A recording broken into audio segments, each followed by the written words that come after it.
Again, apologies for that, everybody, but we'll start over again.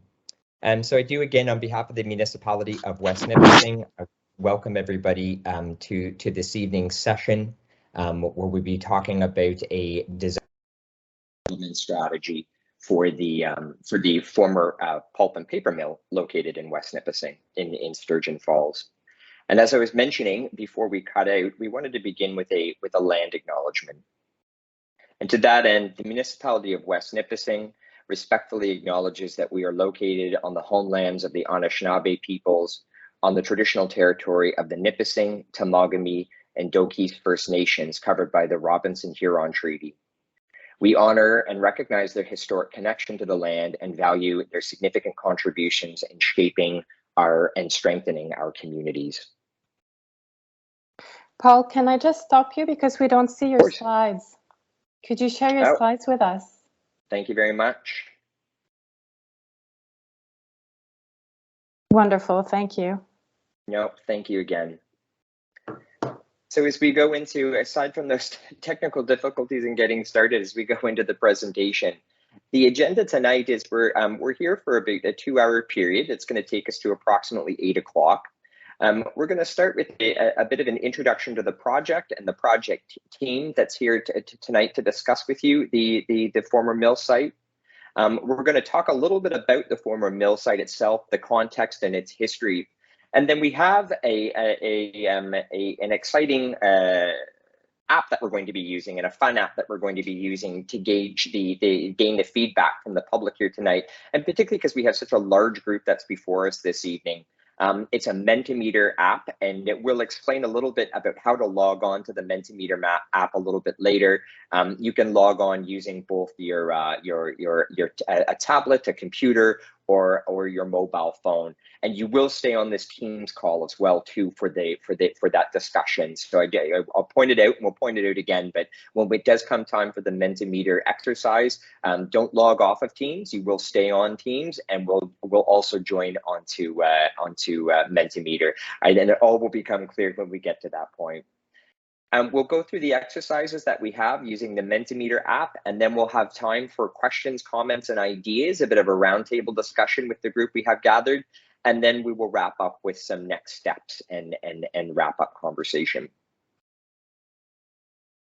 So as we move forward, a little bit about the purpose of tonight's session. It is 3-part. One is to introduce ourselves and the project to the Municipality of West Nipissing, or the residents of West Nipissing. It's to help the people who are attending here tonight learn a little bit more about the project, and also to discuss opportunities, constraints, and a vision for the former mill site.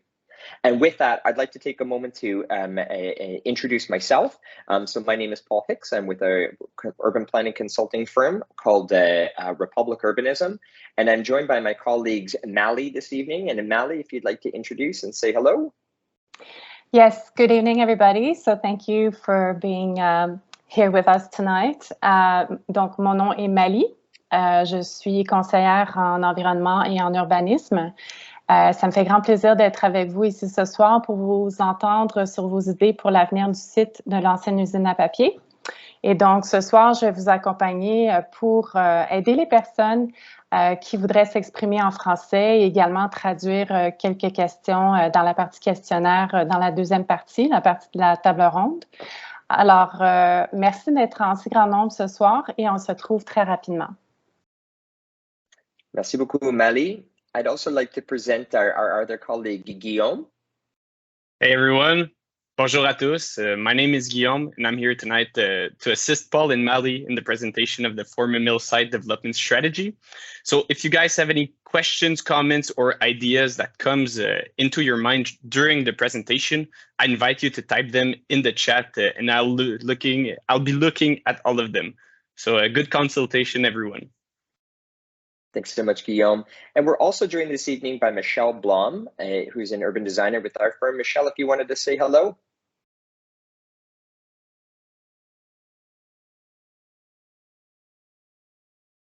Nope.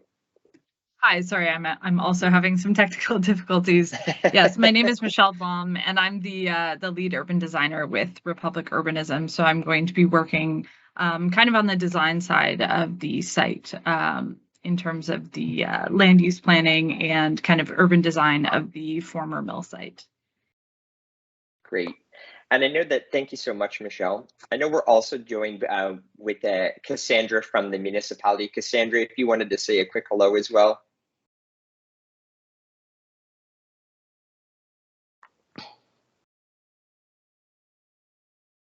Oh. Cassandra's having some sound difficulties, so she's given us a wave. I'm glad you're here, Cassandra. And I bring greetings on behalf of Cassandra because of her technical difficulties. So fingers crossed as we go into this, since we've had a few technical difficulties right off the bat, that we don't run into anymore. But let's dive right into the discussion. So again, the first part of the presentation, we're going to talk a little bit about the project overview and what this project is all about. So what are we here to discuss this evening? Well, we're here to discuss the development of a development strategy. And a development strategy is really the preparation of a design vision and direction, as well as an implementation plan and a phasing plan that will assist in directing the redevelopment of the former mill site in Sturgeon Falls. In terms of a project schedule, this is a project that began with the municipality back in April and really kind of kicked off in large degree this summer. It started with us doing a large amount of background research on the mill site and on Sturgeon Falls in West Nipissing over the course of the springtime. We held a staff workshop in early June, and we've been in the process of developing the background report that will inform the ultimate the development of the ultimate strategy. And a key component in us undertaking our background research and completing our background report is to consult with members of the community and stakeholders who will be involved in the redevelopment of the site. And that's why you see that we are hosting this workshop this evening to undertake that work. And the information, the ideas, and the questions that we gather here tonight, again, are going to help both inform the background research that we've been undertaking, but ultimately will help inform the development of the development concept and the development strategy for the site. After this workshop and the completion of our background research, we will go into developing a vision and the guiding principles for the site, the development of a master concept for the site. There will be opportunities to review that master concept, and so there will be opportunities for continued involvement and consultation as we go through the development of this. That's going to take us through September and October, where we're planning on finalizing the master concept for the site and the development strategy itself. And really, we're looking at wrapping up this project by the end of the calendar year. And again, some of the major components of that will be, again, a finalized master development concept, as well as a development strategy for the site. Let's go in and talk a little bit about the site itself, which I'm sure most people around the table are quite familiar with, but we're hoping to shed some light a little bit on the history and the context of the mill property. So the mill property itself is actually composed of two separate sites. There is a large 27-acre site that's located on the north side of Highway 17, and if you can see my cursor, you'll see that I'm showing you where Highway 17 is. And it abuts the Sturgeon River, as we all know, and extends along Ottawa Street. There's also a smaller vacant lot on the south side of Highway 17, adjacent to the railway. And so it's these two sites that we're looking at. If you can see again my cursor, I'm circling the location of the power dam, which is located kind of quasi to the north and to the east of the site. The site itself is actually quite historical and has great significance from what we've been able to research into the history of Sturgeon Falls and the Municipality of West Nipissing. And we've seen when we were doing our historical research on the development and original development of the site, that it's gone through many different iterations and ownerships over the years, but really has been ultimately a major industrial cornerstone for the development of Sturgeon Falls and of West Nipissing.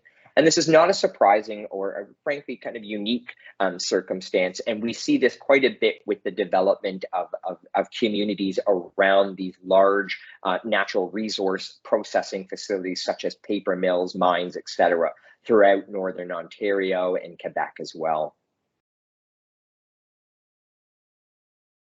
A little bit about the actual history of the site and some interesting facts. So when we go back to 1894, so well over 100 years ago, we have the dam that was constructed on the site, and the first pulp and paper mill was started by Paget, Heath and Company.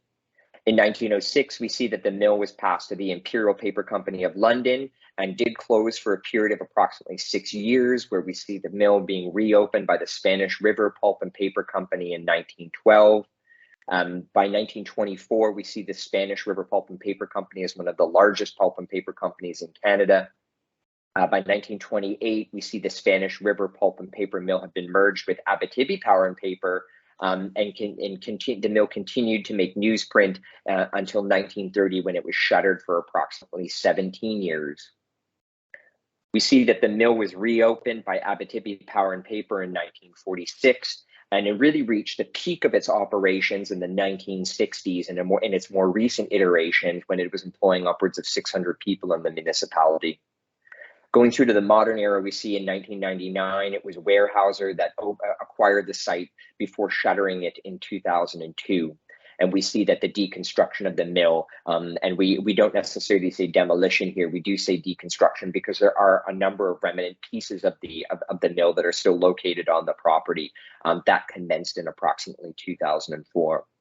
So really what we do see is we see quite a in this particular site, we see quite a reflection of the history of resource development in Northern Ontario and Quebec and in Eastern Canada, with fluctuations in commodity pricing and economic conditions, opening the mill, closing the mill, reaching kind of peak capacity, and we see that kind of, again, the standard fluctuations that are often associated with resource-based communities. And it's a very difficult and interesting history.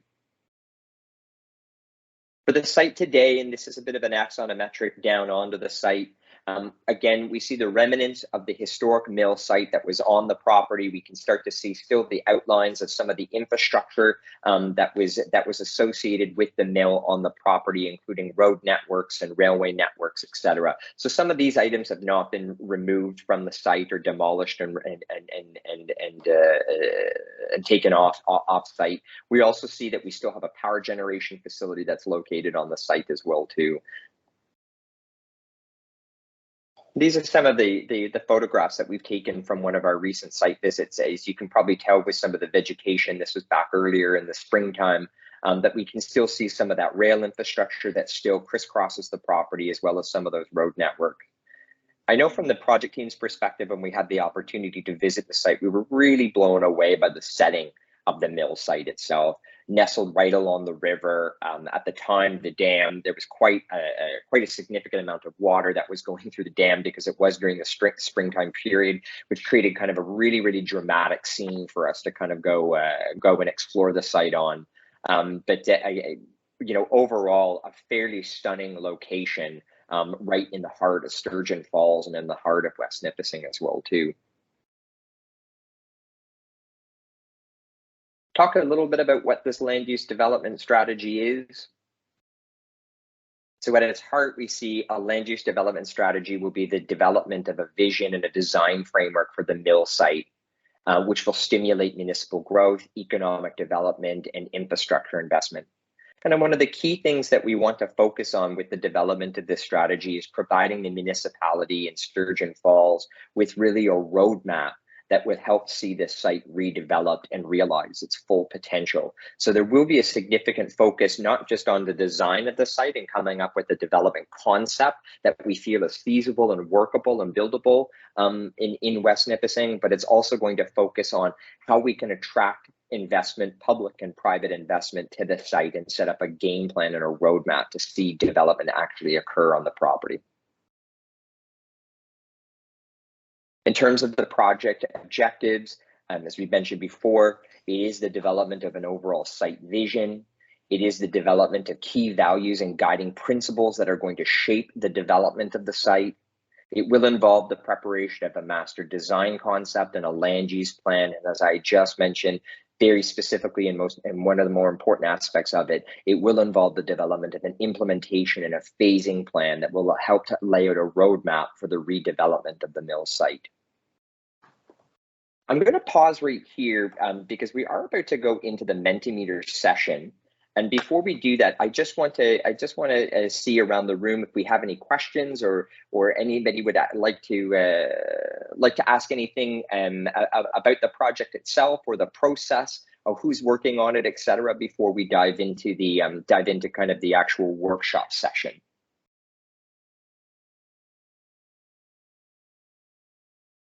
You're free to enter a question or comment in the chat or to raise your hand, or otherwise we can jump right into the actual workshop. Okay. So seeing none, as I'd mentioned at the beginning of the session, we are going to be using an app called Mentimeter. You will stay on this Teams call. Do not leave this Teams webinar to join this, but you can use another Internet Explorer window to bring up Mentimeter, or you can scan the QR code that you see on your screen now using your phone or tablet camera, and that will take you right over to the Mentimeter session. So again, you can see the first option on your screen there is if you have your camera or your tablet handy, you can scan that QR code that you see on your screen right now. It's just like, as I'm sure everybody has seen recently, that as menus have kind of gone out the window at a number of restaurants, you'll be scanning to bring up a menu. It's the same process. Or alternatively, again, open up another window on your internet browser, and you can type in www.menti.com and enter the code 75170759. And we'll give everybody a few minutes to do that. If you are having trouble logging on, if you are having trouble, is low on memory. Connect a different device. If you are having trouble logging on to Mentimeter, don't worry about that at all. We will be showing the Mentimeter presentation as well on this current screen, and you'll still be able to participate by entering your answers and your ideas into the chat box as well. But I would stress that kind of one of the funner elements of these exercises is actually using the Mentimeter app. So again, we'll give everybody a 1 or 2 minutes to log on to that. Donc, pour les personnes qui préféraient avoir les indications en français, vous avez donc 2 options pour accéder au questionnaire en ligne. Et c'est un questionnaire qui est très convivial, très facile à remplir, qui rend la chose très interactive. Et vous pourrez voir en temps réel vos réponses apparaître sur la présentation Teams et la réponse des autres répondants également. Alors, la première option, je crois qu'on a une question d'Isabelle. Oui, could you repeat the number? You only said it once, and I didn't have a pen handy. Oh, no problem. So it is on the screen there, but you'll also see it's 75170759. Thank you. And you just go to menti.com. Sorry, Mali, I interrupted you. Oui, donc la première option, si vous avez une façon de scanner le code QR, si vous avez une façon de numériser le code QR sur votre tablette ou sur votre téléphone intelligent, vous pouvez le scanner et ça vous mène directement au questionnaire en ligne. Sinon, la deuxième option, qui est aussi très facile, c'est d'ouvrir une nouvelle fenêtre sur Chrome ou votre navigateur d'Internet. Entrez donc l'adresse www.menti.com et entrez le code 75170759 qui va vous mener directement au questionnaire. Parce que ça se peut que pour certaines personnes, vous ne voyez pas le code à cause de la configuration de l'écran. Mais donc, je répète, le code, si vous accédez sur votre navigateur Internet, le code, c'est 75170759. Est-ce qu'il y a des personnes qui ont des problèmes techniques? On n'espère pas, mais si vous avez des questions, si vous avez des soucis, on voudrait que la plupart des gens puissent participer. Autrement, comme Paul disait, il y a toujours le chat aussi dans lequel vous pouvez répondre aux questions. Mais vous pouvez nous dire là, si vous avez besoin d'aide. Again, we'll just give everybody a couple more seconds here to log on, and then I'm going to stop sharing my screen, and I'm going to bring up Mentimeter. So again, if you would prefer just to watch the presentation, you're certainly welcome to do that as well, but I will bring up Mentimeter on this screen as well.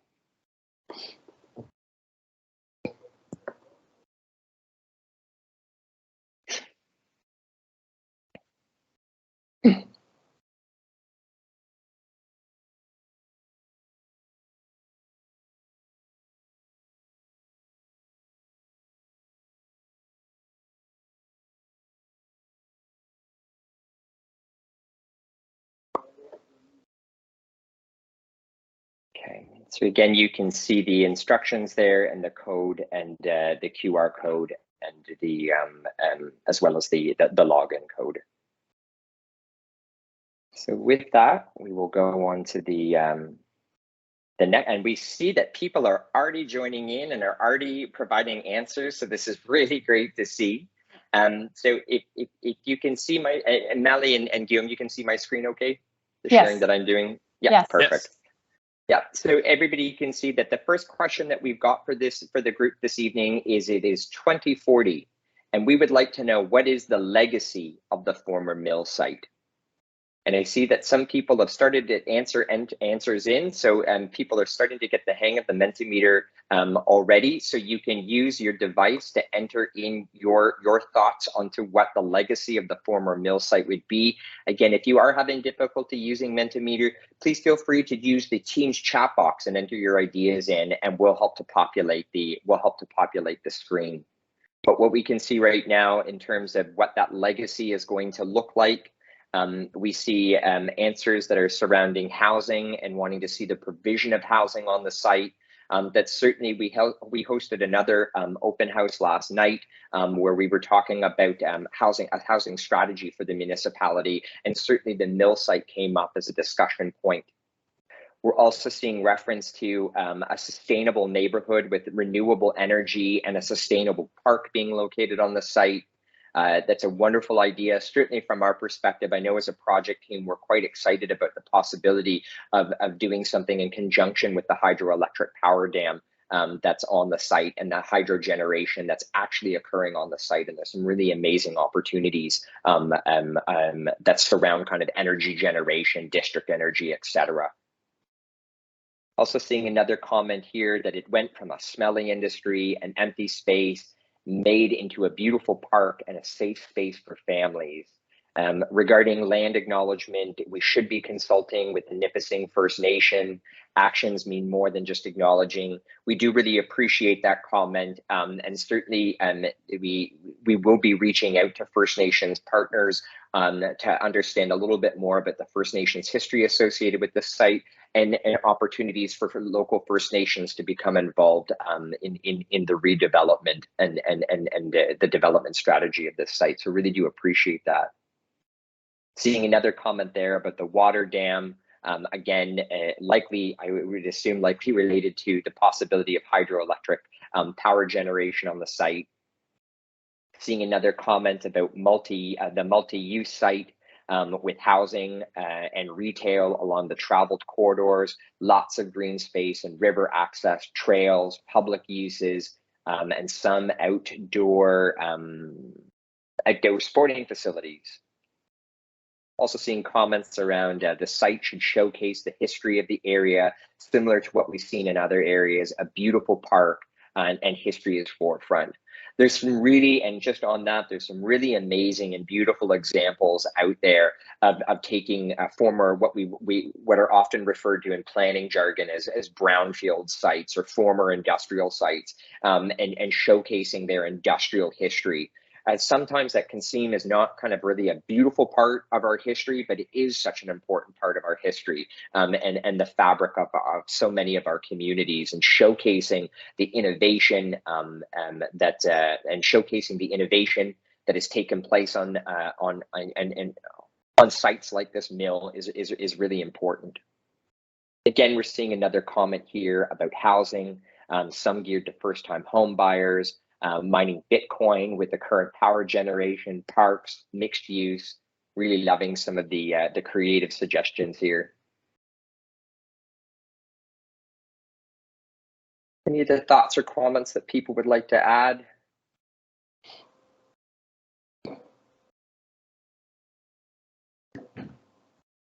Wonderful. So if not, we can go on to the next question. I'll pass the mic over to Mally, and again, Wow. it looks like we've got some great words and suggestions that are being brought up. But Mally, I'll pass the mic over to you. I love that. Yes. So I told you it would be fun. Yeah, we would like to know from your perspective, aujourd'hui, en 2022, qu'est-ce qui fait de Sturgeon Falls un endroit unique? Et donc, toutes les idées sont bonnes. On veut savoir pourquoi Sturgeon Falls est un endroit spécial pour vous. Quels sont ses attraits? Qu'est-ce que vous aimez retrouver à Sturgeon Falls? Qu'est-ce que vous voudriez voir durer dans le temps et peut-être même célébrer davantage avec le temps? Donc, on voit plusieurs réponses ici. Les ressources naturelles, natural resources, absolutely. It's a stunning site. It's beautiful. Proximity to First Nation. En effet, c'est une chance d'avoir les Premières Nations à proximité. La gentillesse des gens, la nature, la diversité, la culture, l'esprit bénévole. Et je crois que notre équipe, on est déjà témoin d'une belle solidarité dans la communauté. Donc, c'est quelque chose qu'on observe de l'extérieur également. La rivière, bien sûr, la culture francophone, la proximité à la nature, l'histoire des générations, les chutes.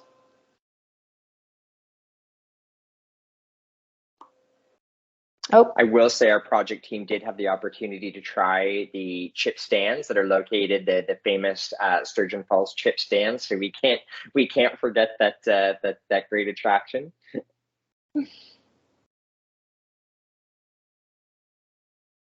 Small town feel, donc un esprit de solidarité, un esprit de village, la proximité dans le voisinage.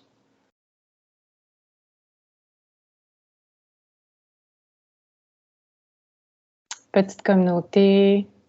Donc, on sent vraiment un attachement à cet endroit, un sentiment d'appartenance pour toutes les raisons qu'on voit. Location. I like that. Lakes and waterways. There's a mention of Trans-Canada. Love the reference to the sturgeon and the caviar. Yeah, I hadn't the seen history that. we learned about the sturgeon caviar was really, really awesome, and Wow. and what a unique and interesting history. Kindness of the people, that's certainly something that we experienced in our travels to West Nipissing and to Sturgeon Falls. A great community atmosphere. Mm.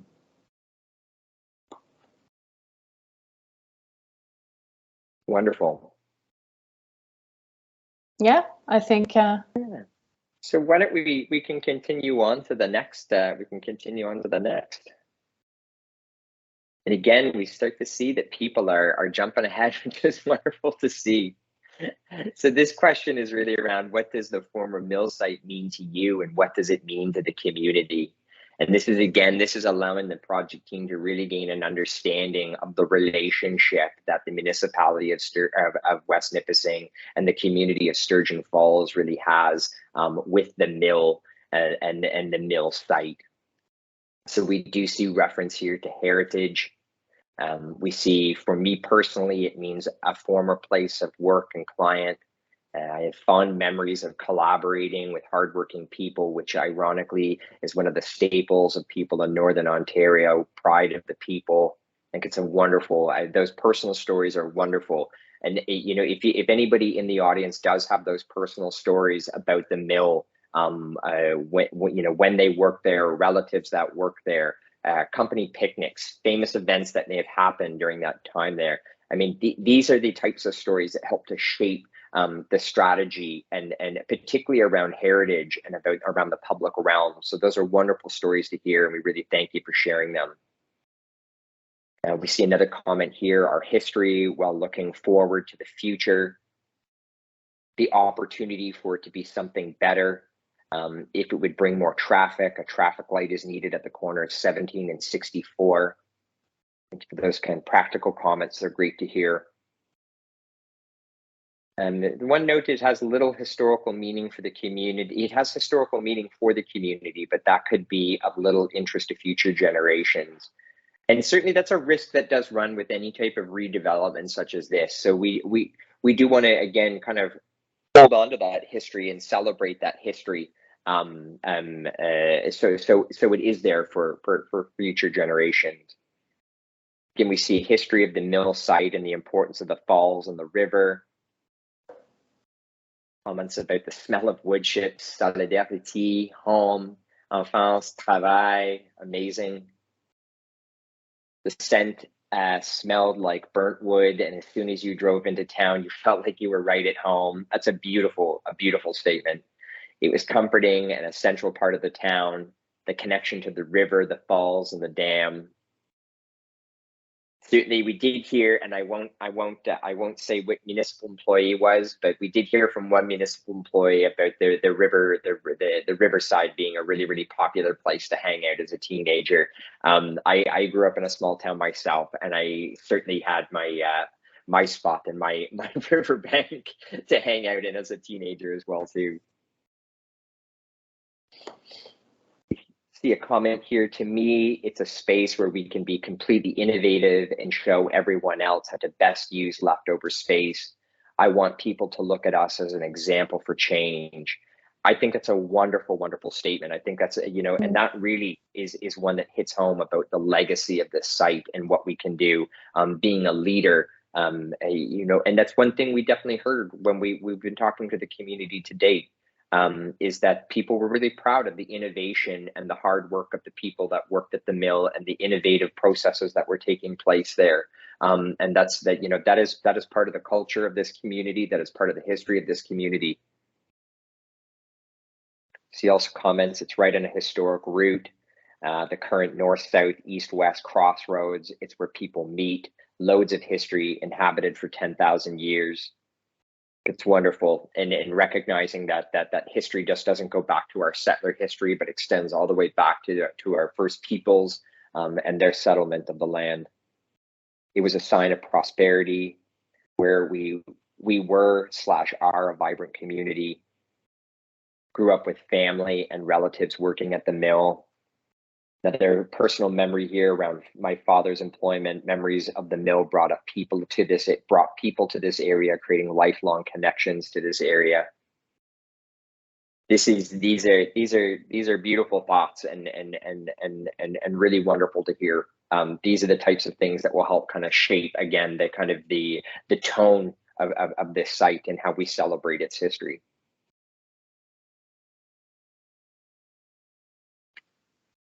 Okay. Any other thoughts or comments before we move on to the next one? We can.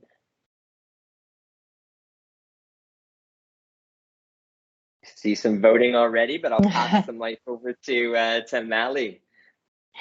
Oui, donc pour cette question, comme vous voyez, on voulait vous demander d'évaluer la disponibilité et l'accessibilité des services dans la communauté. Vous allez voir le lien avec la question suivante également, c'est de voir comment est-ce que vous évaluez d'une échelle allant de pas du tout disponible à complètement disponible ces services. Et c'est quelque chose qui pourrait nous inspirer pour la stratégie, pour la stratégie entourant l'ancien site, le site de l'ancienne usine à papier. Donc, pour réitérer les choix que vous avez, pour les évaluer, donc le numéro 1, c'est quels sont donc l'accessibilité et la disponibilité aux établissements culturels et éducatifs. En deuxième lieu, les hôpitaux et les cliniques de santé. En troisième lieu, les résidences pour personnes âgées. Un thème qui est revenu souvent à notre atelier hier, entre autres. En quatrième position, donc les restaurants. Est-ce qu'il y a assez de restaurants dans la communauté? Est-ce qu'ils sont assez accessibles, assez disponibles? Ensuite, les habitations et les services d'hébergement. Et on voit déjà là, des tendances dans la réponse des participants. En sixième lieu, on vous demandait donc d'évaluer l'accessibilité et la disponibilité des parcs. Et enfin, la disponibilité des locaux pour les commerces et les espaces, pour les espaces commerciaux. Alors, this reminds me a little bit of watching those fair game, the horse races as they're scrambling across the stream. Who's going to come in first? That's See, very seniors true. facility is edging ahead.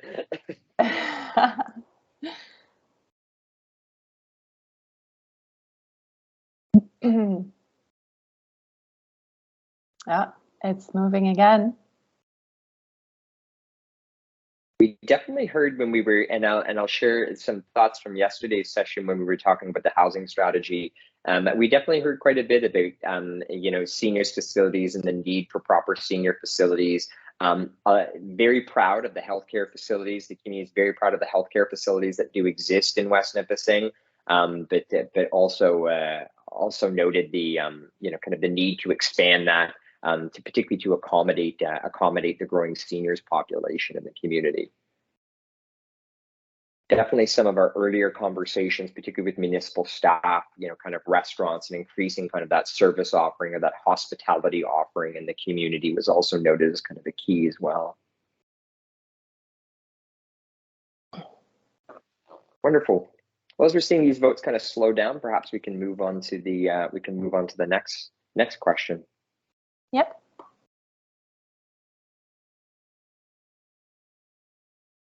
And this one is, which of the following uses would you like to see developed on the site? And you can please select the uses in order of priority. So again, notwithstanding it may have not been number one on some of the gaps that we see existing in community, but we see housing in first place. I wouldn't suggest that's very surprising. Certainly myself and Malie and Guillaume heard quite a bit about the need for housing and housing gaps yesterday when we met about the housing strategy. Parkland is often, and we see that in second place there. Parkland is certainly, I think, one of the more I'm going to say obvious choices for redevelopment of a site like that, and I don't mean that in a negative way. But it certainly comes to mind as there's definitely space for parkland and open space on the site, and something really incredible and beautiful right on Highway 17 that could attract people and bring them into town. That's certainly something that we've heard in our research so far.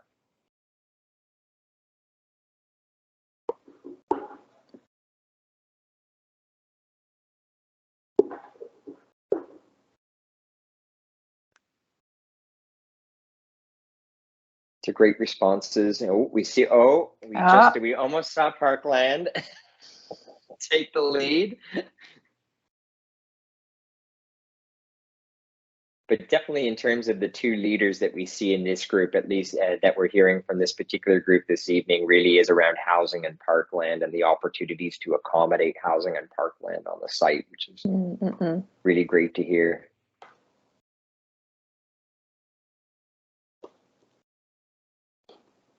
So as the voting starts to slow down, perhaps we'll move on to the next question. Seniors facilities moving into third. I'll pass the mic over to my colleague Malie. Yes, so wonderful. We see so many answers coming in. It's wonderful to see how inspired all of you are. Donc, notre question, c'était quelle était votre idée pour l'avenir du site de l'ancienne usine à papier? Qu'est-ce que vous aimeriez faire sur ce site personnellement? Quel genre de service est-ce que le site pourrait ou devrait accueillir? L'idée ici, c'est de sortir dans les questions auparavant, on vous avait donné un choix préétabli. L'idée ici, c'est de sortir un peu, d'ouvrir nos horizons. Et peut-être qu'il y a des services auxquels on n'a pas pensé, des idées, des opportunités auxquelles on n'a pas pensé. Donc, c'est vraiment ici de vous écouter et de s'inspirer de vos réponses. Et il y a quand même beaucoup de réponses. Try to see if I can stop it from scanning back up and down so we can read and share some of these. I think there's a focus on multi-housing, multi-uses. One says multi-use is crucial, a good blend of commercial, residential, and public space. And right next to it, there was a mention about multiplex. Mm-hmm. I cannot see anymore because it has moved, but Paul, if you want to pause, sorry to interrupt. If you want to pause, you can just press enter and it should pause the scroll. Press enter to pause scroll. Okay. We pause the scroll. I see. Okay. Thank you so much, Michelle. So a place where families can go and spend quality time in nature, community gathering park, but also creating opportunities for local vendors for markets. No matter what we decide, it needs to be done in collaboration with our First Nations. So the feeling that I have from those answers is that there's not one idea. There are many ideas that can work together collectively with people from all walks of life, from the First Nations as well, from local vendors, from the maybe the needs for senior senior inhabitants in West Nipissing. There's also a mention about sustainable mobility. Might be fun to consider this place a small hub for bike share. Love it. That's interesting because there were some mentions yesterday as to some opportunities that may be lacking in terms of transport in the community. I can see that I can highlight some of these. So we also see, there's a huge opportunity to stagger the residential development in a ways that enables excellent east-facing views for each resident. Cannot stress enough the importance of establishing minimum building standards for this development. Really appreciate that comment around wanting to ensure a high quality development is taking place on the site. That's certainly something we want to push for on the site.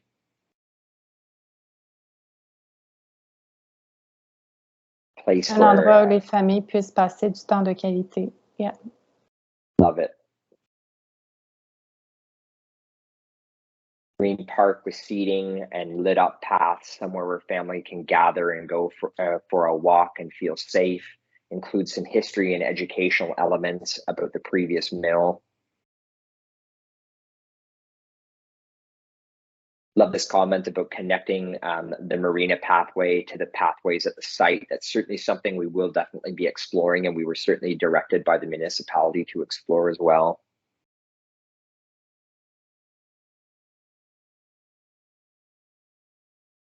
Comments about wanting to include our Indigenous leaders' input in the project, an opportunity to forge closer ties with our Indigenous brothers and sisters and help heal wounds and expand the community.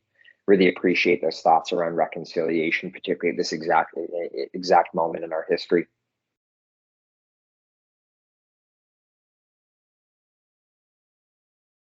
And who doesn't love ice cream and beaver tails? Wonderful. These places to get people to pull off the main highway and see what really West Nipissing and Sturgeon Falls has to offer.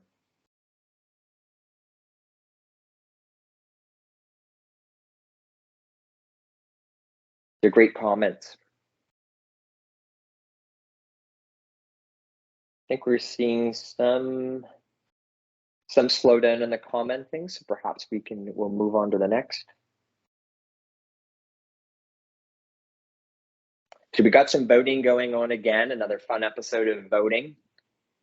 So this is a two-part voting exercise, and we're looking for you to choose 3 activities. And again, these aren't, I'm going to say that right off the bat that these aren't activities that are necessarily being proposed at this exact moment in time for the site. but it's a selection particularly of leisure activities along the site that we'd like to get some insights into what would be of interest in the community. And we're hoping that you can start to kind of rank these for us. So again, we have opportunities to go and attend a beer garden, a restaurant, or a cafe, sitting out on a terrace, you know, to take a drink with your friends, attending farmers markets or craft markets, Christmas markets, etc. on the site. We see really kind of high on the list of priorities for this particular group, going picnicking or relaxing in the park, you know, providing just general that quiet amenity space where you can reflect, meditate, gather with friends and families, and hang out in kind of those unorganized ways. A couple of people have noted that they'd like to go fishing on the site. We had made some inquiries around fishing on the property. And fishing along the river. So it's interesting to see that did make, it's not a super high priority, but it did make it.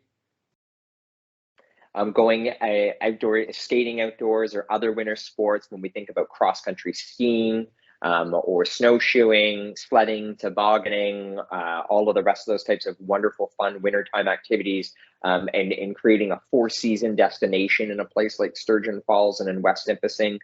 So there's some great opportunities around that. And learning about nature, and even just opportunities for education on the site, and whether that could be education around history, nature, science, technology, innovation. But definitely, from these activities that are presented, I think we can see 2 leaders are definitely around going for a beer or a cafe on the site. And so some hospitality services, and we see very, very high up on the list there is that going picnicking or relaxing in a park. And that's certainly very consistent with what we've heard from some of the other answers here this evening, and certainly consistent with what we've heard from a lot of the other stakeholders that we've spoken to date. So the answers still kind of trickle in and we see some slowdown. Perhaps we'll move on to the part 2 of this question. And if anything tells me what we've seen from this crowd already, a few may have jumped ahead and started their voting on the next set of activities that we've got lined up.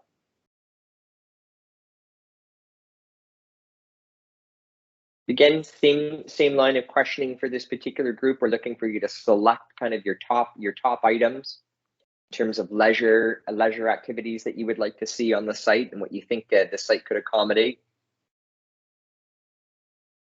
So we do see the first one that we put out there is attending a concert, a play, or performance, or other type of kind of cultural event on the site.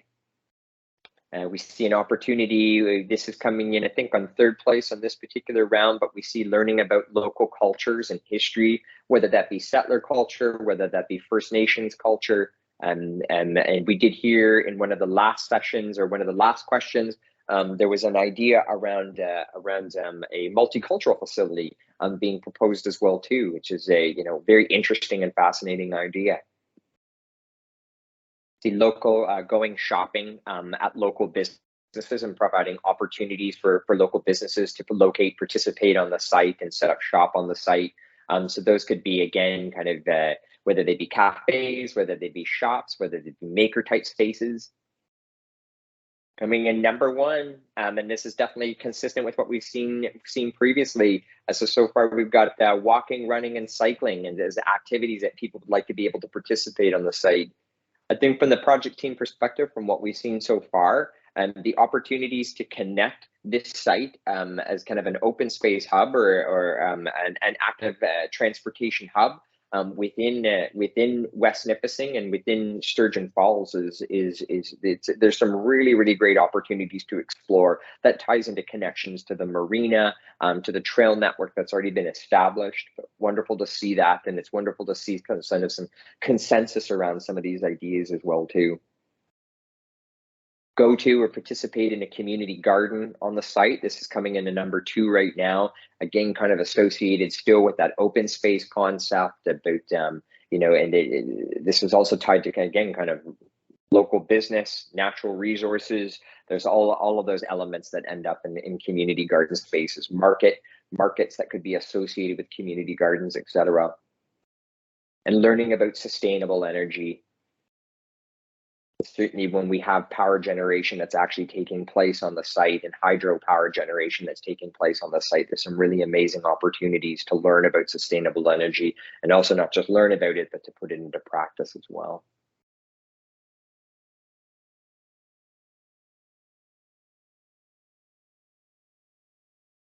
Seeing a slowdown in the voting intentions, perhaps we'll move on to the next question. And I'm going to pass the mic back over to my colleague Mally, who's going to help us with this.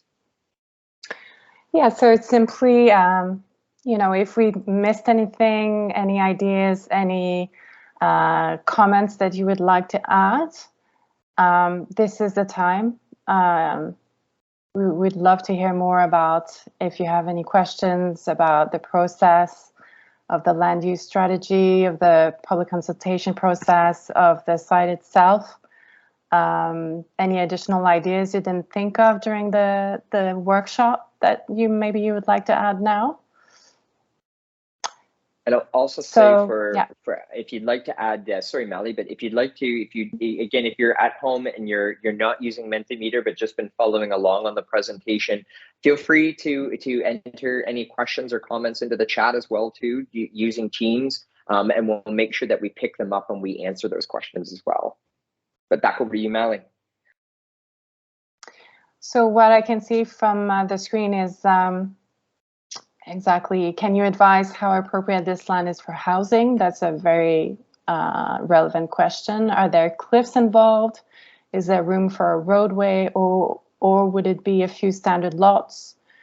And there's a concern about community housing that is not often maybe presented in an attractive way. So there's already a concern there about the type of housing, because we know that there's a need for housing in West Nipissing, but there's concern here that since the site is so crucial to the community, that it's important to have attractive accommodation on the site.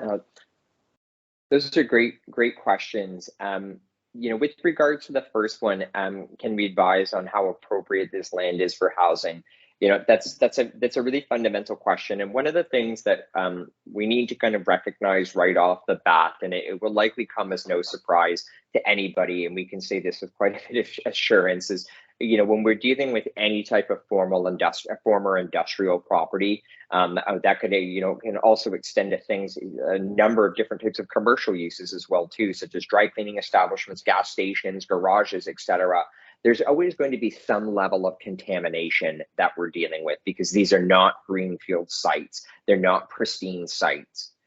So we're at a stage where we can't say for certain that housing could be accommodated on the site as the site sits right now. But that's not to say through some site remediation or cleanup of soil that it couldn't be made suitable for housing.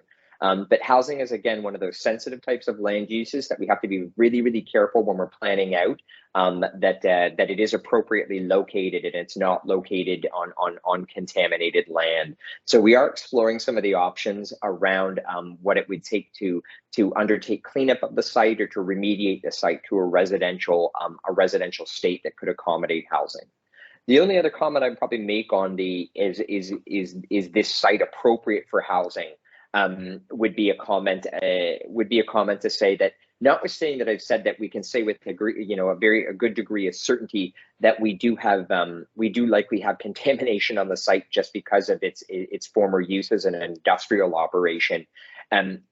We don't know for certain whether there are places on the property, and there may be existing places on the property right now that meet a residential development standard, and we could accommodate housing. So it doesn't necessarily mean that the entire site has contamination and that we can't build anywhere on the site. So we are exploring this with the municipality right now. There are standards around how to develop housing on former industrial properties. So I do want to ensure everybody that we are taking those into account as well, provincial guidelines and standards as it relates to that. And with regards to the comments about cliffs involved, So there are some steep slopes that are involved, you know, that they're a part of this site. It is kind of a rolling topography. And we do have a conservation authority that does have regulated lands on this site. So for those that may be not familiar with dealing with conservation authorities, I'm sure everybody in this room knows that conservation authorities are often associated with camping sites and camping grounds, etc. But conservation authorities also regulate development within floodplains, and also they regulate development on steep slopes. So, and before any type of development could be proposed near the river or associated with any cliffs or steep slopes, we would have to go and apply to the conservation. Any developer would have to go and apply to the conservation authority for a permit. So the conservation authority is again another type of agency stakeholder that we'll be consulting with to find out what information they have on the ability of the site to accommodate development when we are talking about when we do have lands that are associated with flooding and perhaps subsidence in some cases.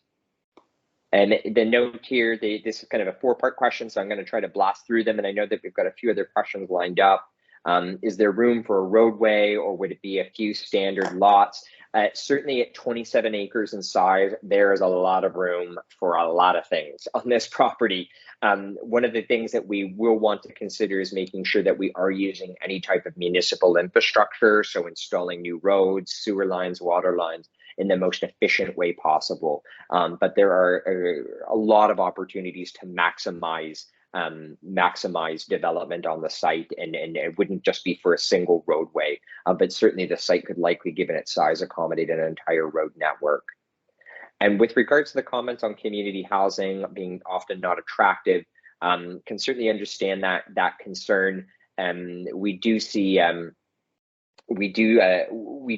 the development of design guidelines being a part of the development strategy. So whatever is proposed, whether it be community housing, whether it be maybe some employment uses, or even light industrial that could be accommodated on the property, that we would want to ensure it meets a high standard of development.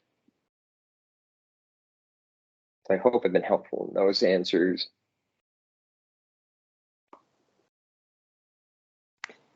Do you want to? I think you answered that a bit in the previous for the previous question, didn't you? Mm-hmm. Mm. Yeah, I think so. So this question around the quality of the soil and land is like industrial use. I fear what's underneath. It is again kind of the $1 million question associated with the site. We are aware again of the contamination, and we'll be certainly assessing that with the municipality to make sure that what is proposed is still a feasible development for the site. In some cases, the only thing I'd probably add to the discussion around the contamination is in some cases, provincial standard will require a full kind of cleanup of the site, in the sense that they will want to see whatever is in the ground taken out of the ground and taken off site for treatment. There's also developments, and you will see them in all sorts of communities, where we keep the contaminated portions of the site, what they essentially call in situ. And we know that in those cases, we would know that the contamination is not moving off the site. It's not migrating somewhere else on the property. It's a fairly discrete area of the property that the contamination exists. And we essentially develop around that contaminated site. So it doesn't go anywhere. But it does stay essentially in situ, and we develop around it because we know it's a certain type of contamination that's really not something we need to worry about, and the contamination is not migrating elsewhere on the property. The other comment I'd kind of make too is there'd be some really interesting opportunities associated with remediation of the site and turning that into part of the site's history as well. And I'd encourage anybody that maybe has an interest in that to look at a really amazing park that's been developed here in Montreal, Park Frederick Bach. And again, we can always provide more information of that. But this is kind of a large municipal park that's located on top of I think as a combination of a quarry and a landfill site. But the remediation of that site, they are building a park on top of this former landfill, and also seeing the remediation of the site take place at the very same time. And it's an incredibly beautiful kind of story to tell for visitors that are attending this park about how it's being cleaned up. And I'm sure Mally and Guillaume, you guys have probably had the opportunity to go to Park Frederick Bach, but it's an amazing asset in the city. It's an amazing park, and again, one that's a former landfill and quarry site. Yeah, it's absolutely beautiful. This park is out of this world.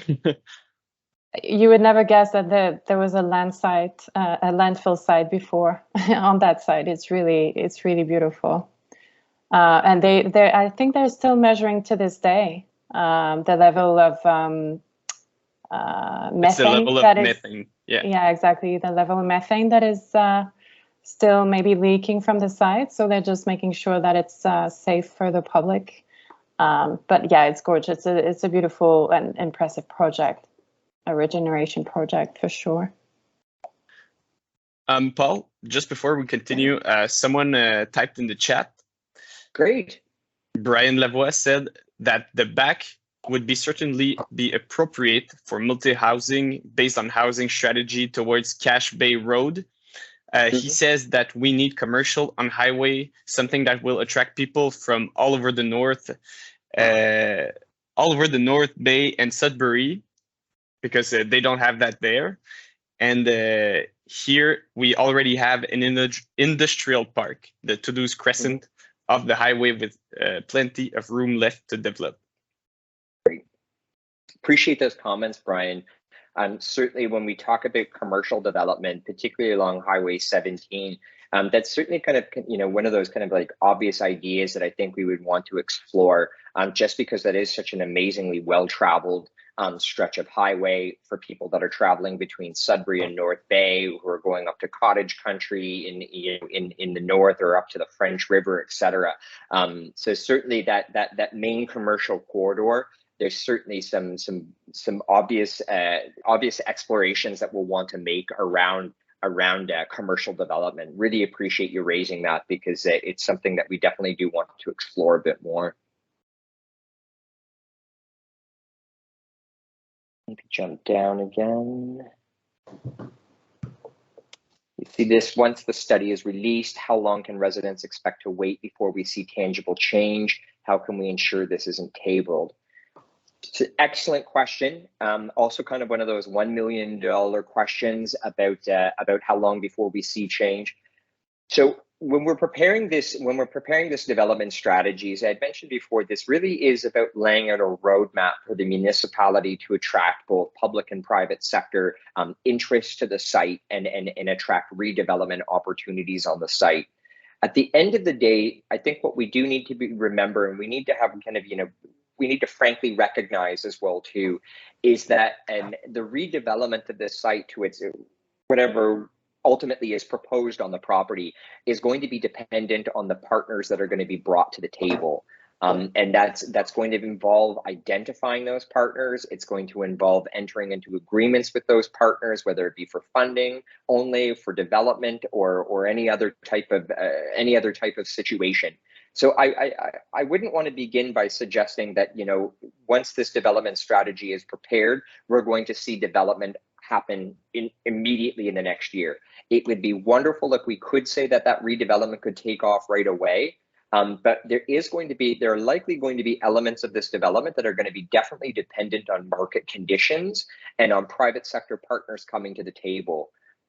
On the opposite side of that, there's other parts of this development that are likely going to be involved public sector funds, and they could be funding from higher levels of government as well too. That does take time. There's no doubt about that. That does take lobbying efforts as well too.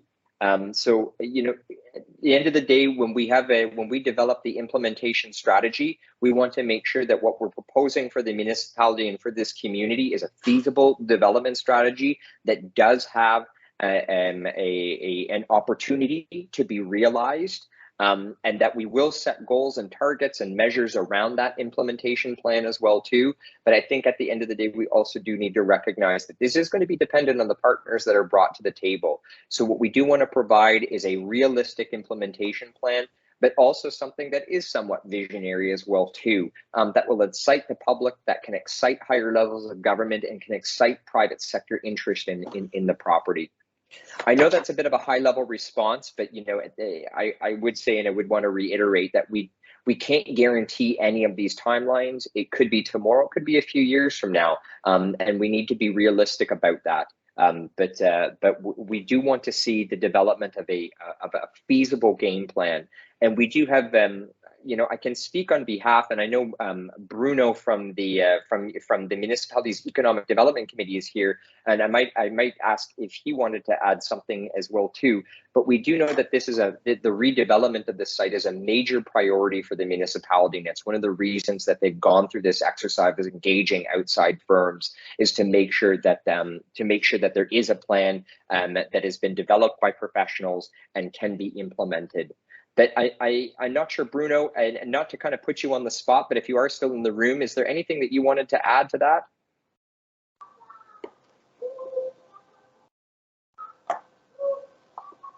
Paul, can you hear me? I can. Okay, Bruno hopped off, so I might actually hop in on that or comment on that if that's okay. Of course, yeah, absolutely. Sorry, I know you were having some trouble with some audio trouble, Cassandra, so I didn't want to put you on the spot, but please, by all means. Yeah, so I'm sure that most of you are aware, but the land was actually acquired by the municipality only in 2020, so it's a fairly new purchase. So council has been very, really supportive of the concept of transforming this land, and we're very supportive, in approving the, consultants to come in to really start the process and determining what the best use of land is. So I can really speak for everyone when I say that it is really a top priority for, the municipality and the staff and council and all of that. So, with the help of the consultants, clearly, identifying the best paths, again, is it a 5-year? Is it a couple years to kind of get the ball rolling? We'll see, but it's definitely something that the municipality is taking very seriously. So I'm positive that implementation is definitely going to happen. Thanks for that, Cassandra. Really appreciate you jumping in to help out with that. Perhaps we'll keep going on with the questions that have been entered in. We see folks mentioned Indigenous consultation. Has that taken place yet? So I can say that it hasn't taken place as of yet. This will be part of our background research. As we start to formalize a concept for the plan, we will be engaging more and more with the local First Nation community. So some of that outreach, I will be very frank, hasn't taken place. One of the key things that I would want to say about First Nations consultation and reaching out to the First Nations is we do not necessarily view, and this is part of our philosophy as a project team, we do not necessarily view the First Nations communities as stakeholders in the same way that the public or local business or certain agencies exist in the municipality. We do consider First Nations to be rights holders. And that means that we're talking about a nation to nation and government to government relationship. So we don't necessarily consult with First Nations in kind of the same way that, again, we would consult with the general public. Our consultations with First Nations and our involvement with First Nations will develop throughout this project, but it will be done on a government to government, on a rights basis, and on a nation to nation basis. So again, I do want to stress that we haven't done any, that work hasn't commenced as of yet, but it is an important part of this project, and it will occur.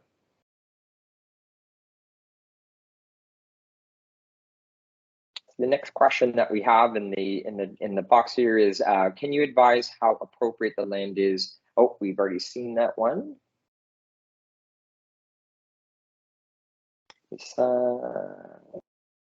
Okay, we see I'm wondering what the quality of the soil industrial use if you're okay. We did see this one, so I'm jumping to the next one. I'm worried that the building housing on the site would only benefit a few that can afford it. Would that be the case? The site should be accessible and open to everyone in the community. I think that's one. I think the sentiment. I'm going to start off with the sentiment that's at the end of this comment, that the site should be accessible and open to everyone that's in the community. I think is certainly an important one.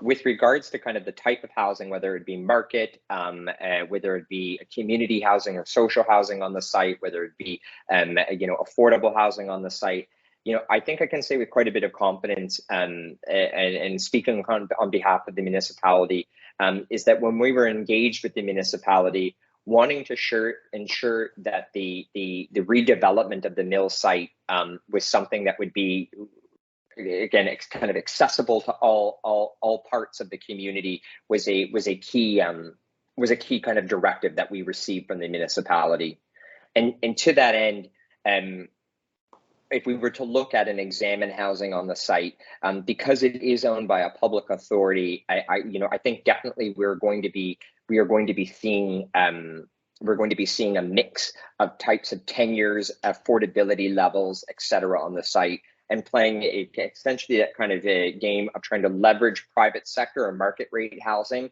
to support the development of more affordable housing or social housing opportunities on the site.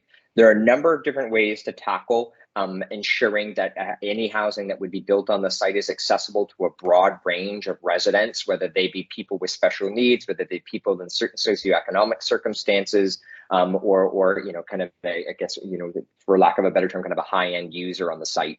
And there are a number of different models out there that we can rely on to ensure that public access is preserved on the site, and that development that's proposed on the site, again, provides the kind of the widest range of accessibility, whether that be from a housing perspective or even just a physical accessibility of the site.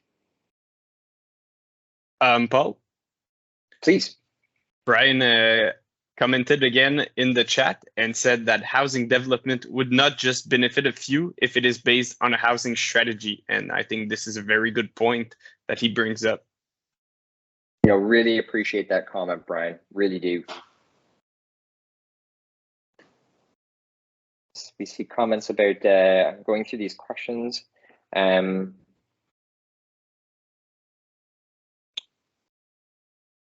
Has a land reclamation assessment been completed? If not, who will have to pay for the related costs? So to the author of this question, and you're welcome to kind of correct me if I've got it wrong, but if you're referring to a land reclamation assessment, are you referring to kind of like environmental assessment on the site? And if you are, you're welcome to kind of correct me in the chat box, or to raise your hand or speak up on this.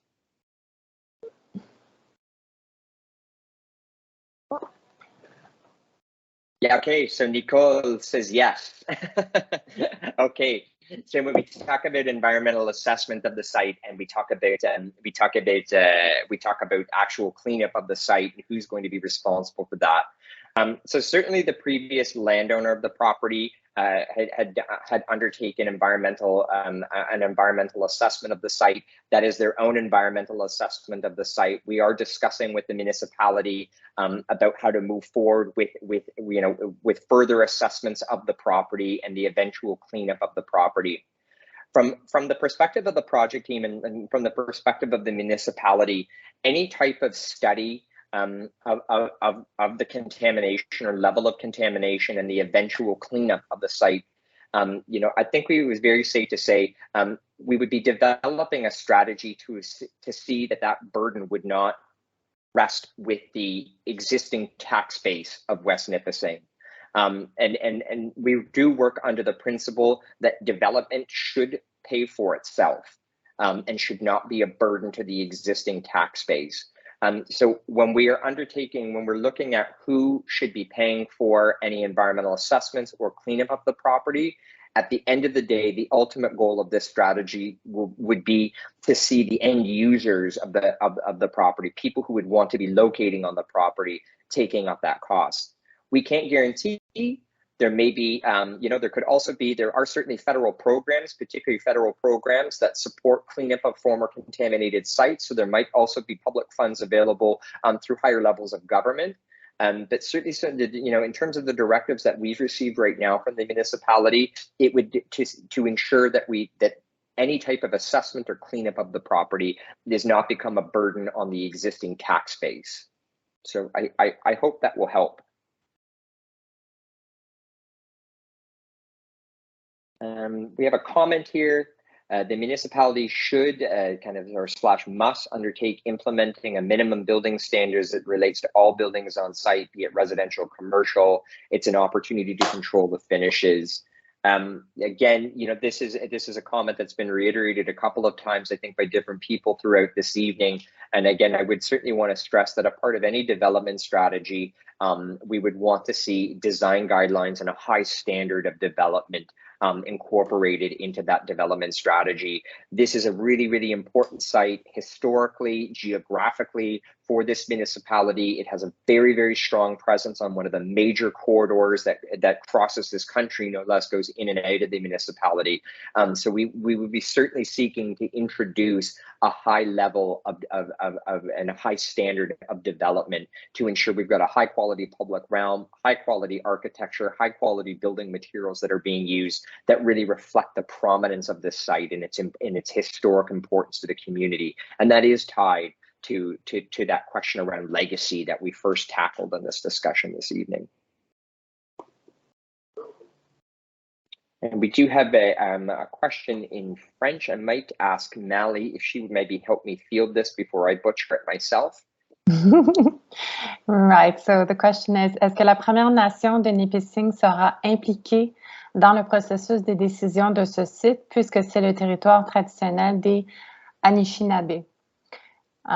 So I don't know, I'll just try to translate on the spot. Will the First Nation of Nipissing be involved in the process of decision for the site, since it's seen as a traditional site of the Anishinaabe Nation? Thanks so much for that, Mally. Certainly, and I might ask you, Mally, to help me out with the answer as well too. But I'm just referring back to one of the previous questions that was asked around First Nation involvement in the site. Again, the First Nations communities will be involved, and they will be engaged in the development of this strategy, and they will be engaged on a rights holder and a nation-to-nation basis. Oui, donc nous réitérons, comme Paul l'avait mentionné un peu plus tôt, que la Première Nation de Nipissing va être consultée en tant que rights holders, I don't know, des parties prenantes prioritaires et qu'on les considère comme une nation en part entière. Donc, ils seront approchés à pied égal de la part de l'équipe et de la municipalité pour les impliquer dans le processus décisionnel quant à l'avenir du site. I don't know. Thanks so much, Mally. Did I miss on something, Paul? Would you like to add something else? The only thing I'd probably add, when we speak about First Nations, and it's likely something I should have raised when we were speaking with the last question about First Nations involvement. When we talk about kind of the history and heritage of this site, I just want to reiterate this one comment, and to ensure that we're not seeing overly focused on the industrial history, that recent mill history on the site. But we do. I'm just going to. Good. But we do want to celebrate also and provide an opportunity to kind of showcase First Nations culture and the First Nations heritage of the site as well too, and of the region. So again, it's kind of two parts. So one, there is the aspect of engaging with the First Nations as a nation. And there's also the aspect of looking to engage with them to help celebrate and share their culture on the site. OK, donc on voit l'implication de la Première Nation en deux volets. Premièrement, c'est de les engager dans la conversation et dans le processus décisionnel, mais aussi en aval, c'est de s'assurer que l'héritage de leur présence dans le territoire, sur le territoire, soit souligné et que leur culture soit également célébrée et pas passée sous silence. Que finalement, l'importance de leur présence et de leur culture dans la région soit célébrée d'une façon ou d'une autre dans la réincarnation du site. Thanks so much, Mally.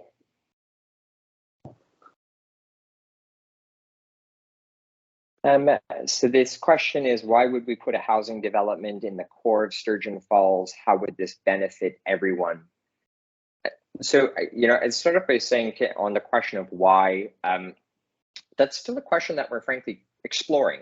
The why and this primary question of should we be locating housing on the site.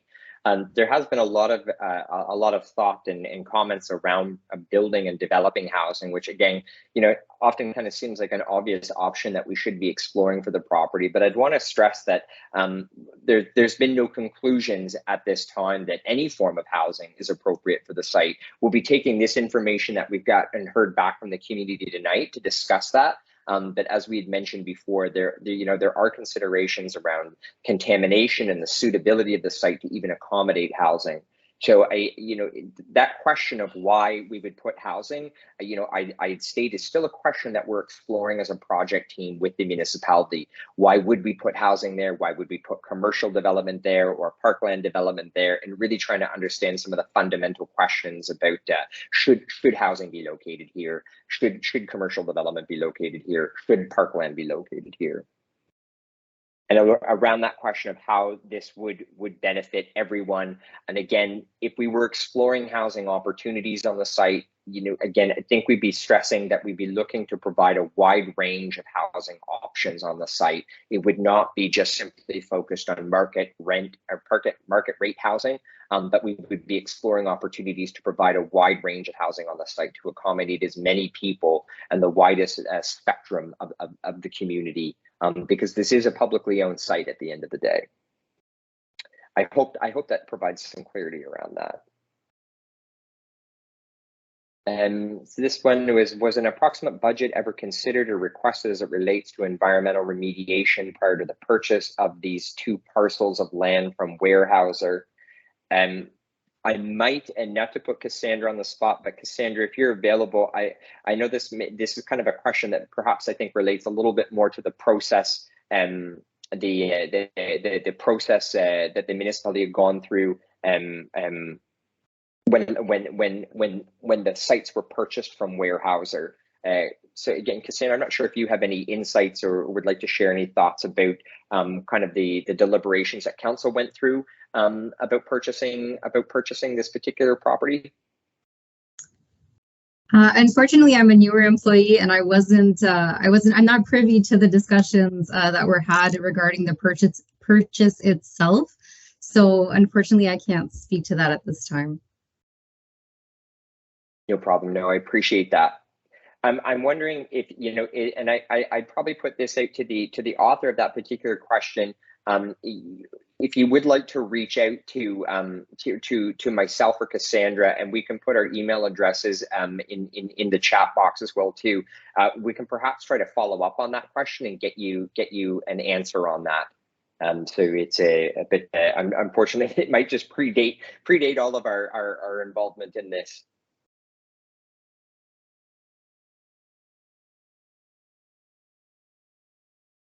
The next question relates to, can you advise if the housing shortage in town is caused by a shortage of available land or a failure of developers to undertake projects? Would the mill site be the only land available for building?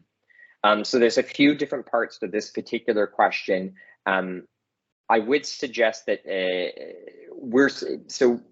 to be clear, we are also going through the process of developing a housing strategy for the municipality, and we are going to be looking at the inventory of designated residential lands in the municipality to understand whether or not we actually have a shortage of residential land. I say that in the sense that analysis is currently and literally being undertaken at this time. So we may have an answer to that in kind of short order as to whether or not we actually have a shortage of land in the town that would be available for housing.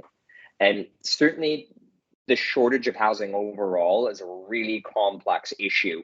And obviously one that's not just being seen in West Nipissing, but is being seen across this country right now.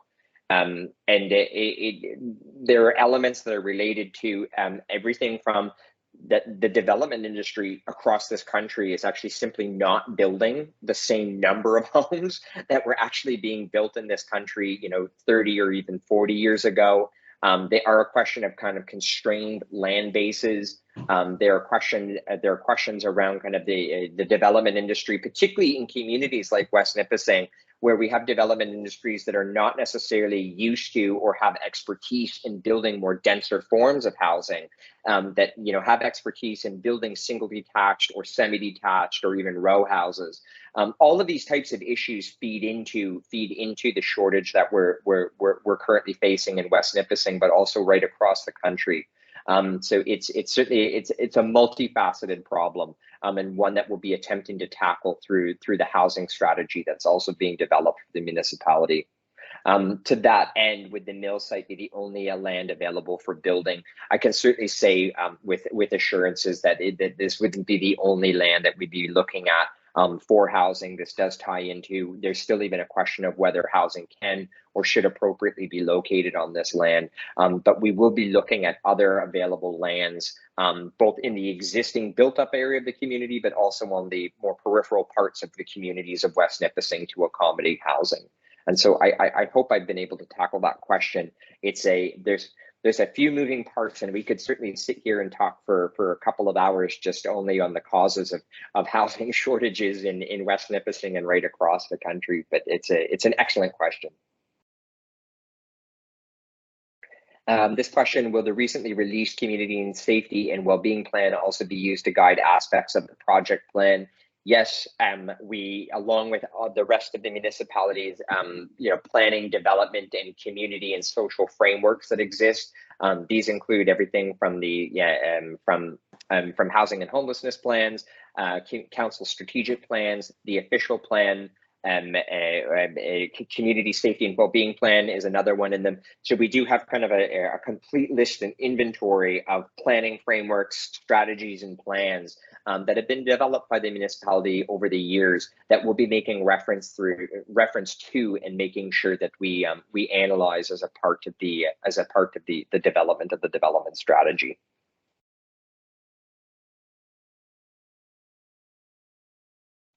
How will the replacement or the twinning of the Champlain Bridge impact the project plan and access to the site from Highway 17? This is another really great question. We still are kind of in the early stages of engaging with the Ministry of Transportation to get a better understanding of their plans for the twinning of the Champlain Bridge or the replacement of the Champlain Bridge. So I'm afraid I don't have a complete answer for the author of this particular question at this time, so much as to say that we certainly are aware that it is happening, and we will be engaging with the MTO to get a better understanding of the impacts of that proposed infrastructure project on this particular development strategy. I'd also put it forward that we'd also be using this development strategy to hopefully inform the MTO's process when they're going about with the bridge replacement as well too, to let them know the type of development that's being considered on the property so that it can be taken into account with the development of the new twinned bridge. But again, thank you so much for that question. I'm afraid I don't have a really solid answer for you at this time, as we're still in some of those early stages of consultation with the MCO, but appreciate that. With that, I think we've gone through all of the questions that were asked, particularly using Menti. Guillaume, is there anything in the chat that we've missed at this time? No, Paul. The chat has been quiet for a little while now. Right on. I hope it's not because I've been too boring in my spiel, or I've been too long-winded. And maybe it's a sign that we're sick of hearing my voice. But it's just the same. I want to say on behalf of our team, we really do appreciate all the questions and comments that we've received to date. In this discussion, it's been really fruitful, and again, really appreciate everybody's input. And we are getting on to about 20 to 8, so we are kind of nearing the closeout, and we are going to talk a little bit about some of the next steps in this particular process, in the project process. But I will want to maybe throw it back out to the group if there are any final comments, questions, or anything anybody wanted to bring up. Again, if you don't want to use Mentimeter, you're certainly welcome to pop a question into the chat box, and we can raise it. Or if you'd like to raise your hand, we can try to tackle that question.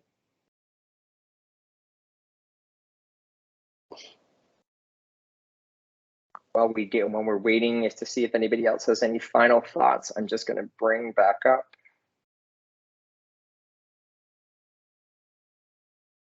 our slide deck again.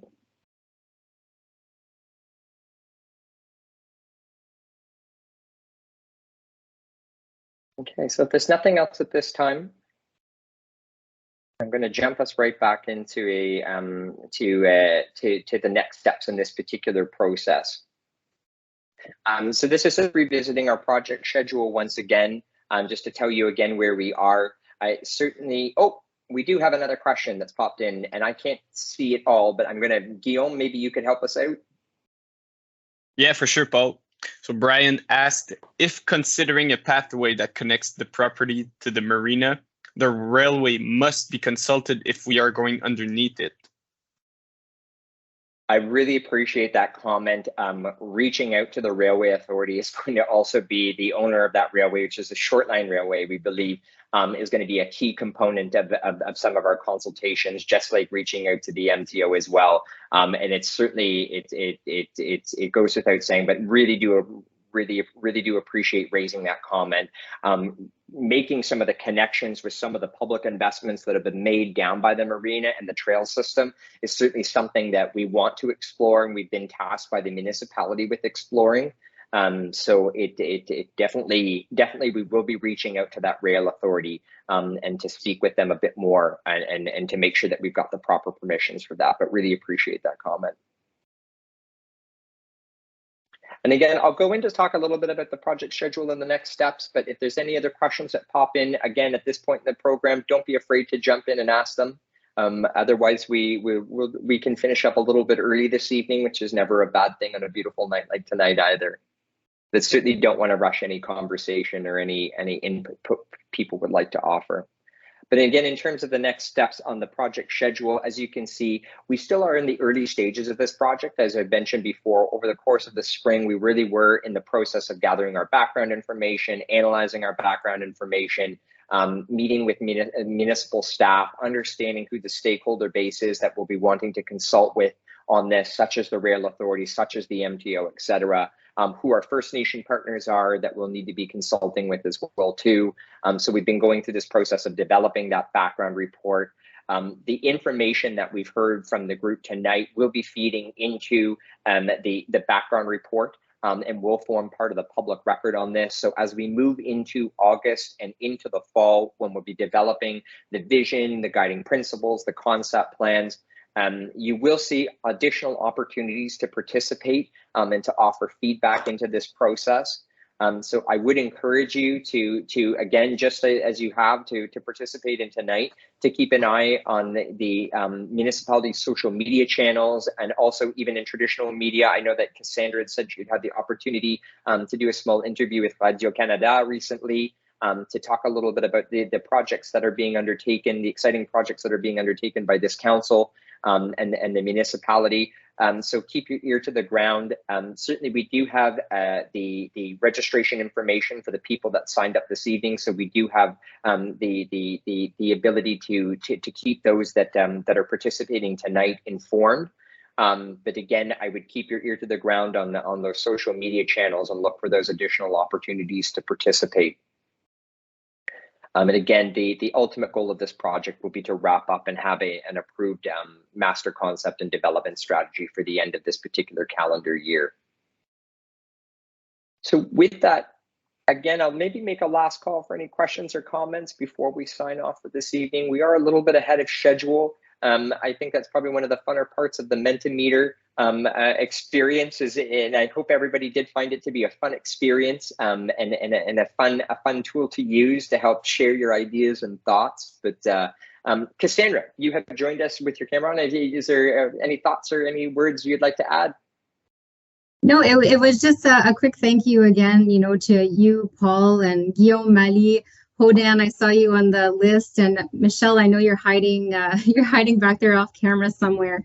So just thank you again to all of you for all of the work you've put in and for the great session tonight. And also thanks to everybody for joining us. It's just been really great to hear all of the ideas, and I really think that this study is going to put us on the map. So un gros merci à tout le monde pour avoir assisté ce soir. C'est grandement apprécié. Thanks so much for those final thoughts. Yeah.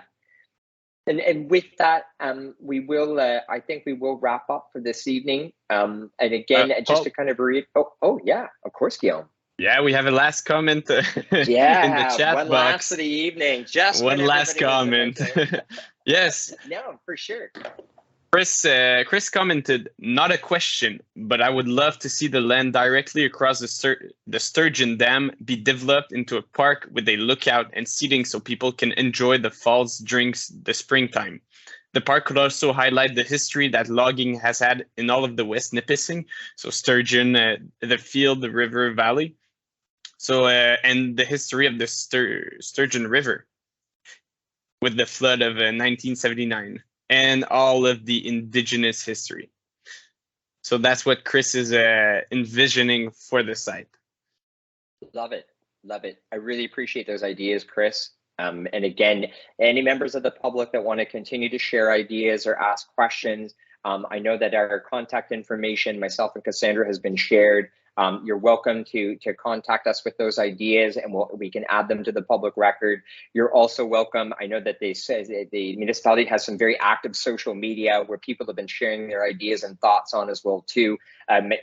Just because it's a Facebook page posting, we will ensure that those comments and those ideas are also collected and made part of the record and considered as well. So don't be afraid to use any channel that's out there to share your ideas and thoughts or ask any of your questions. Cassandra's are also just posting up there, and I think it's a great idea to use this as a plug as well too.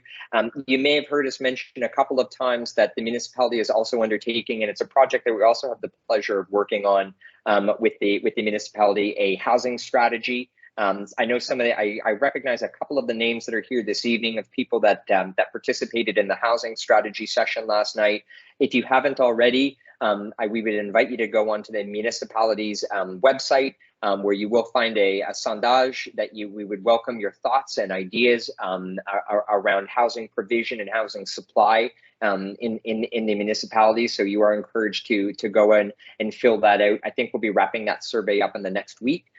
So it is still available. So if you haven't had that opportunity, it is a separate project from this one, but we want to make sure that we get as much impact or input and feedback from the community as possible. So I appreciate that plug, Cassandra. That's it's a great one. So with that, we are a little bit ahead of schedule as we're going on to just shy of 10 to, but it looks like we are in a position to sign off for this evening. So again, on behalf of our team, Hodan, Guillaume, Mali, Michelle, Cassandra as well too, we would like to say a great big thank you to everybody in the room for coming out this evening, sharing your thoughts and ideas, and participating in the Mentimeter session. We do hope that you enjoyed that particular session and hope that you enjoyed using that format. It's something that we've had a little bit of fun with before, and we hope to use in the future as well too. So just once again, a big merci tous and to everybody for coming out tonight, sharing your ideas and thoughts, and we wish you all the best, and please stay tuned for more information on this project.